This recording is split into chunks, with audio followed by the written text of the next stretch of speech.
আল্লাহ, এই বেডির কোনো খেয়ালে কাম নেই। এই বেডিরে যখনই দেখি তখনই খালি ট্রেনের ভিডিও, ট্রেনের ভিডিও, ট্রেনের ভিডিও।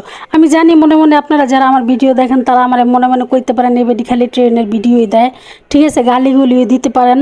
তো আমার করার কিচ্ছু নাই গালিমালি দিলে। আসল কথা হচ্ছে আমি তো ভিডিও ছাড়ি, রিল ভিডিও 15 সেকেন্ড থেকে শুরু করে হাইস্ট গেলে আপনার 5 মিনিট, রিল ভিডিও তো 1 মিনিট, ঠিক আছে, বা 3 মিনিট 4 মিনিটের এমন। কিন্তু আমি যতবারই উত্তরবঙ্গে কদিন পর পর ঢুকি বের হই, একবার উত্তরবঙ্গ থেকে আসতে আপনার হচ্ছে কত ঘন্টা টাইম লাগে জানেন? 11 থেকে 12 ঘন্টা টাইম লাগে। তো 11 থেকে 12 ঘন্টার মধ্যে কতগুলা ডিস্ট্রিক্ট পড়ে, ঠিক আছে? এই ডিস্ট্রিক্টগুলা যে আমি বের হই আবার ঢুকি, বের হই আবার ঢুকি। তো এক একটা দৃশ্য মনে করেন নজর করে, এক একটা ডিস্ট্রিক্ট মনে করেন নজর করে, এক একটা সৌন্দর্য এক এক রকম, ঠিক আছে? তো এগুলো দেখলে তো আমার মাথার মধ্যে ঠিক থাকে না। এই জন্য আমি পাগলা হয়ে হচ্ছে ভিডিও বানাইতে থাকি। তো কি করব, পেজ মানেই তো ভিডিও, ভিডিও মানেই তো হচ্ছে